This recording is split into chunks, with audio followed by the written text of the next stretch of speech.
കോടി രൂപയാണ് അന്ന് അവർ ഇൻവെസ്റ്റ് ചെയ്യാൻ തയ്യാറാവുന്നത്. അപ്പം അവരോട് ആ സമയത്തും അദ്ദേഹം പറഞ്ഞൊരു വാചകമുണ്ട്, എനിക്ക് 6 കോടി രൂപയും വേണ്ടി വരില്ല, എൻ്റെ പൈസ വരും എന്ന് പറയുമ്പോൾ അവരത്രയും ഓക്കെയാണ്. അവർ മാളികപ്പുറം ടീമിനോടും ഇതിൻ്റെ കച്ചവടം ഇത്രയാവും എന്ന് പറഞ്ഞ് അവർ ഓക്കെയാണ്. അങ്ങനെ ഞങ്ങൾ തിരിച്ച് കൊച്ചിയിലെത്തുമ്പോൾ ഇദ്ദേഹം വിളിച്ച് പറയുകയാണ്, പെട്ടെന്ന് വിളിച്ചിട്ട് അവരോട് ഒരു 2 കോടി രൂപ ആദ്യം ഇടാൻ പറയുമെന്ന് ചോദിച്ചു. ഒരു സിനിമയുടെ പ്രൊമോഷന് വേണ്ടി വന്നിരിക്കുമ്പോൾ ഞാൻ ഏറ്റവും അഭിമാനിക്കുന്ന ആളാണ്. നിങ്ങളെയൊക്കെ ഞാൻ അന്നേരം കാണുമ്പോൾ എനിക്ക് ഭയങ്കര സന്തോഷമാണ്. പക്ഷേ ഇപ്പം ഞാൻ ഇരിക്കുന്ന ഈ സിറ്റുവേഷനിൽ ഞാൻ വളരെ സന്തോഷത്തോടെ എടുക്കുന്ന ഒരു പ്രസ് മീറ്റ് അല്ല ഇത്. പക്ഷേ എന്താണ് ശരി എന്താണ് തെറ്റെന്ന് ഞങ്ങൾക്ക് പറയാൻ ഒരു അവസരം കൂടെ ആണിത്. ഇതിൽ ആദ്യമേ പറയാനുള്ളത്, ഞങ്ങളുടെ സിനിമ ചെയ്ത ഒരു നിർമ്മാതാവ്, അതായത് ഞങ്ങളുടെ സിനിമ എന്ന് ഞാൻ പറഞ്ഞത് ഇദ്ദേഹത്തിൻ്റെ സിനിമയും വിഷ്ണുവിൻ്റെ സിനിമയും ഞാൻ എഴുതിയ സിനിമ, ഞങ്ങളുടെ ലാസ്റ്റ് സിനിമ സുമതിയുളവ് നിർമ്മിച്ച നിർമ്മാതാവിൻ്റെ ഒരു വീഡിയോ, അദ്ദേഹത്തിൻ്റെ അവസ്ഥ വളരെ മോശമാണ്, അദ്ദേഹം ആത്മഹത്യ ചെയ്യാൻ പോവാണ് എന്ന് പറയുന്നൊരു വീഡിയോ സോഷ്യൽ മീഡിയയിൽ എത്തുകയും, അത് നിങ്ങൾ പറയുന്ന പോലെ 3 ദിവസം മുന്നേ വന്നൊരു വീഡിയോ അല്ല, അത് അദ്ദേഹവും പറയുന്നുണ്ട്. ഒരു 2 ആഴ്ച മുന്നേ വന്ന ആ വീഡിയോ, ഒരു രാത്രിയിൽ ആ വീഡിയോ അദ്ദേഹം ഇൻസ്റ്റാഗ്രാമിൽ അബദ്ധത്തിൽ പോസ്റ്റ് ആവുകയും പെട്ടെന്ന് അത് ഡിലീറ്റ് ചെയ്യുകയും ആ ഇൻസ്റ്റാഗ്രാം പോസ്റ്റ് ത്രെഡിൽ പിന്നീട് കിടക്കുകയും ആരോ അത് സ്ക്രീൻ റെക്കോർഡ് ചെയ്ത് ഷെയർ ചെയ്ത് ആ ദിവസങ്ങളിൽ കുറച്ച് ഗ്രൂപ്പുകളൊക്കെ വന്നിരുന്നു. ഈ വീഡിയോ വന്നതിൻ്റെ അറിഞ്ഞ അന്ന് രാവിലെ തന്നെ അദ്ദേഹത്തെ ഞാൻ വിളിക്കുകയും അദ്ദേഹത്തിൻ്റെ കൂടെ വർക്ക് ചെയ്യുന്ന ഈ പറയുന്ന അദ്ദേഹത്തിൻ്റെ സ്റ്റാഫ് മെമ്പേഴ്സിനെ വിളിച്ച് സംസാരിക്കുകയും അദ്ദേഹത്തെ ഞാൻ മെസ്സേജ് അയക്കുകയും അതിനുശേഷവും അദ്ദേഹം എനിക്ക് റിപ്ലൈ ഇട്ട് ഞങ്ങൾ തമ്മിൽ കോൺവെർസേഷൻ ഉണ്ടായിരുന്നു. ഒരു അബദ്ധം പറ്റിപ്പോയതാണെന്ന് അദ്ദേഹം തന്നെ അത് പറയുകയുണ്ടായിരുന്നു. അതിനുശേഷം ഒരു 2 ദിവസം മുന്നേ ആ വീഡിയോ സോഷ്യൽ മീഡിയയിലേക്ക് എത്തുകയും അത് പിന്നീട് കേരളം എന്നല്ല, എനിക്ക് തോന്നുന്നു മലയാളം വായിക്കാൻ അറിയാവുന്ന ലോകം മുഴുവനുള്ള ആളുകൾ അത് കാണുകയും ഷെയർ ചെയ്യുകയും സെലിബ്രേറ്റ് ചെയ്യുകയും ഇന്ന് ഇവിടുത്തെ ഒരു മുഖ്യധാര പത്രത്തിൽ വാർത്തയായി വരെ എത്തിയിട്ടുണ്ട്. അപ്പോൾ അതിൽ ഞങ്ങളുടെ പേരുണ്ട്, ഇദ്ദേഹത്തിൻ്റെ പേരുണ്ട്, ഇദ്ദേഹത്തിൻ്റെ അവസ്ഥ പറയുന്നുണ്ട്. പക്ഷേ ഇതിൻ്റെ ഒരു സത്യാവസ്ഥ എന്താണ് എന്ന് ഞങ്ങൾക്ക് പറയാനുള്ളത് കേട്ടതിന് ശേഷമല്ല ഈ വാർത്തകളൊന്നും പുറത്തു വന്നിരിക്കുന്നത്. നമ്മളൊരു സിനിമ ചെയ്യുമ്പോൾ ഞങ്ങൾക്കറിയാം, ഞങ്ങളൊരു സിനിമ ചെയ്യുമ്പോൾ അതിൻ്റെ PR ചെയ്യാൻ വേണ്ടി നിങ്ങൾ പല ആളുകളും ഞങ്ങൾ കോൺടാക്ട് ചെയ്യാറുണ്ട്. നിങ്ങൾ ഈ ഓൺലൈൻ പ്രൊമോഷൻ ചെയ്യുന്ന ടീമുകൾ അല്ലെങ്കിൽ PR ചെയ്യുന്ന ടീമുകൾ ചോദിക്കുന്ന പൈസ തന്നിട്ടാണ് ഞങ്ങൾ ഇത്ര നമ്പേഴ്സ് ഓഫ് കാർഡുകൾ പോലും ഞങ്ങൾക്കൊരു സിനിമയുടെ പ്രൊമോഷൻ തരുന്നത്. അതേ PR ടീം കഴിഞ്ഞ 2 ദിവസമായിട്ട് എടുക്കുന്ന നല്ല ജോലി സോഷ്യൽ മീഡിയ ഞങ്ങൾ കാണുന്നുണ്ട്. അതിൽ ഇന്നത്തെ ഏറ്റവും ലേറ്റസ്റ്റ് വാർത്ത ഞാൻ കണ്ടു, മാളികപ്പുറം ഉണ്ണിമൂന്തനാണ് സംവിധാനം ചെയ്തത്. സത്യം പറഞ്ഞാൽ 2 ദിവസമായിട്ട് ഇത് കണ്ട് വളരെ ഷോക്കായിട്ടിരിക്കുന്ന ആളാണ് ഞാൻ. കാരണം ഉണ്ണിമൂന്തൻ്റെ വിജയിച്ച ചിത്രങ്ങളൊക്കെ അദ്ദേഹം സംവിധാനം ചെയ്യുകയും പരാജയപ്പെട്ട ചിത്രങ്ങൾക്കൊക്കെ വേറെ സംവിധാനമാകുന്ന ഒരു ട്രെൻഡ് എന്താണെന്ന് എനിക്കറിയില്ല.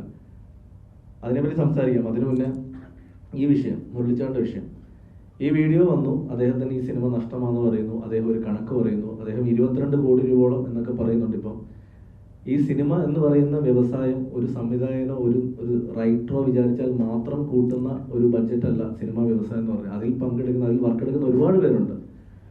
അതിലൊരു പ്രൊഡക്ഷൻ കൺട്രോളറുണ്ട്, പ്രൊഡ്യൂസർ സൈഡിൽ നിന്നുള്ള ആളുകളുണ്ട്, ഒരു പ്രൊഡ്യൂസറുണ്ട്, ഇതൊക്കെ കൃത്യമായി ഓഡിറ്റ് ചെയ്യുന്നൊരു ഓഡിറ്ററുണ്ട്. അപ്പോൾ ഒരു സിനിമ 22 കോടി ആയി എന്ന് അദ്ദേഹത്തിൻ്റെ അക്കൗണ്ട് വഴി 22 കോടി രൂപ പോയി എന്ന് പറയുമ്പോൾ അത് ഞങ്ങൾ ചെയ്തൊരു സിനിമയ്ക്ക് 22 കോടി ആയി എന്ന് പറയുമ്പോൾ അതിന് കൃത്യമായ ബഡ്ജറ്റ് ജനങ്ങളിലേക്ക് എത്തിക്കുക എന്നൊരു ഉത്തരവാദിത്വം ഞങ്ങൾക്കുണ്ട്. ഈ സിനിമ എങ്ങനെ സംഭവിച്ചു എന്നത് പറഞ്ഞു തുടങ്ങിയാൽ മാത്രമേ അതിലേക്ക് എത്താൻ പറ്റത്തുള്ളൂ. മാളികപ്പുറം എന്നൊരു സിനിമ നിങ്ങളൊക്കെ കണ്ടതാണ്. ആ സിനിമ വിജയിച്ച സിനിമയാണ്. ആ സിനിമയ്ക്ക് ശേഷം ഞങ്ങൾ ഒരുമിക്കുന്ന ഒരു സിനിമയുടെ ബിസിനസ് വാല്യൂ കണ്ടിട്ടാണ് ഈ നിർമ്മാതാവ് ഞങ്ങളിലേക്ക് എത്തുന്നത്. അത് എത്തുന്ന രീതിയും ഇദ്ദേഹത്തിൻ്റെ സിനിമയായ നദികളിൽ സുന്ദരി യമുനയുടെ പ്രിവ്യൂ ഷോ കൊച്ചിയിൽ നടക്കുമ്പോൾ മുരളിച്ചേട്ടൻ ഞങ്ങളത് ഇൻവൈറ്റ് ചെയ്തിരുന്നു. ഞാനും വിഷ്ണു ആ പടം കാണാൻ പോയി. പടം കണ്ട് ഇറങ്ങി വന്ന് ചേട്ടാ പടം നന്നായിട്ടുണ്ട്, ഉറപ്പായിട്ട് ഇത് വർക്കാവും എന്ന് പറയുന്ന സമയത്ത് അദ്ദേഹം പറഞ്ഞു അടുത്ത സിനിമ നമുക്ക് ചെയ്താലോ എന്ന് ചോദിക്കുമ്പോൾ ഞങ്ങൾ രണ്ടൊരു സിനിമ പ്ലാൻ ചെയ്യുന്നുണ്ട്. ഞങ്ങൾ മലയാളം അല്ലാതെ മറ്റൊരു ലാംഗ്വേജിലേക്ക് ട്രൈ ചെയ്യുന്ന സമയമായിരുന്നു. അപ്പോൾ ഇവിടെ ഒരു സിനിമയും കൂടെ ചെയ്യണം എന്ന ആഗ്രഹത്തിൽ നിൽക്കുന്ന സമയത്താണ് എന്നാൽ പിന്നെ പടം ചെയ്യാം. അന്ന് മുരളിച്ചേട്ടനെ പറ്റിയുള്ള ഞങ്ങളുടെ ധാരണ, വെള്ളം എന്നൊരു സിനിമ നമ്മളെല്ലാം കണ്ടിട്ടുണ്ട്, അദ്ദേഹത്തെ ലൈഫ് നമ്മൾ കണ്ടിട്ടുണ്ട്, സക്സസ് ആയ ഒരു ബിസിനസ്മാൻ അന്ന് കണ്ടിട്ടുണ്ട്.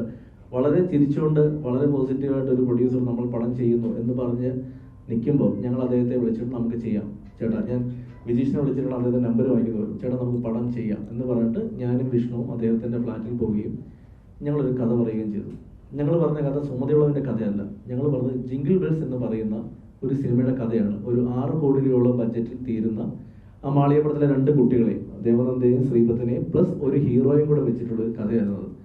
ആ കഥ കേട്ടു അദ്ദേഹം ഇഷ്ടപ്പെട്ട് നെക്സ്റ്റ് ഡേ അദ്ദേഹം എനിക്കും വിഷ്ണുവിനും അഡ്വാൻസ് തന്നു. ഞങ്ങൾക്ക് 2 പേർക്കും 5 ലക്ഷം രൂപ വീതം അഡ്വാൻസ് തന്നു. നമ്മൾ ഈ പടം ചെയ്യുന്നെന്ന് പറയുന്നു.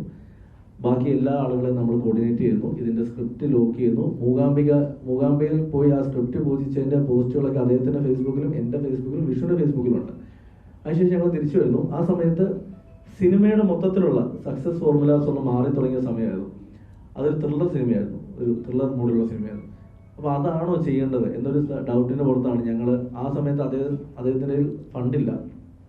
ഇദ്ദേഹം എന്നെയും വിഷ്ണുവിനെയും അന്ന് ആ സിനിമയുടെ പ്രൊഡക്ഷൻ കൺട്രോളറായ സഞ്ജയ് പടിയൂരിനെയും കൊണ്ട് ദുബായിൽ പോവുകയും വിഷ്ണുവിൻ്റെ അമ്മയടക്കമുള്ള ആളുകൾ കണക്ട് ചെയ്ത് കൊടുത്ത കുറേ ഇൻവെസ്റ്റേഴ്സിനെ ഞങ്ങൾ ഒരുമിച്ച് പോയി കാണുകയും ഇദ്ദേഹത്തിന് വേണ്ടി ഈ സിനിമ ചെയ്യാൻ പൈസ വേണമെന്ന് പറഞ്ഞു. അപ്പോൾ പുള്ളി അന്നൊക്കെ ഞങ്ങളോട് പറയുന്നത് പുള്ളിയുടെ ഒരു ബിസിനസ് ഒരു പേയ്മെൻറ്റ് വരാനുണ്ട്, അത് ഓസ്ട്രേലിയയിൽ നിന്നും US നിന്നും വരാനുള്ള പേയ്മെൻറ്റാണ്. അത് വന്നു കഴിഞ്ഞാൽ എനിക്കിതൊന്നും ആവശ്യമില്ല. വളരെ ജെനുവിനായിട്ട് ഞങ്ങളുടെ കൂടെ നിൽക്കുന്ന ഒരു പ്രൊഡ്യൂസറിനെ സപ്പോർട്ട് ചെയ്യാൻ വേണ്ടി ഞങ്ങൾ തന്നെ ആ പടത്തിന് ഇൻവെസ്റ്റേഴ്സിനെ കാണാനും അദ്ദേഹത്തിൻ്റെ കെയർ ഓഫിലുള്ള കുറേ ഇൻവെസ്റ്റേഴ്സിനെ അദ്ദേഹം ഞങ്ങളെ കൊണ്ടിരുത്തി ഇവർ മാളികപ്പുറത്തിൻ്റെ ക്രിയേറ്റീവ് പീപ്പിൾ ആണെന്ന് പറയുകയും അവർ ഹെൽപ്പ് ചെയ്യാന്നൊക്കെ പറയുമ്പോഴും ആ സിനിമ അല്ല ചെയ്യേണ്ടത് എന്നൊരു തോന്നലിലേക്കാണ് ഞങ്ങൾ നിന്നത്.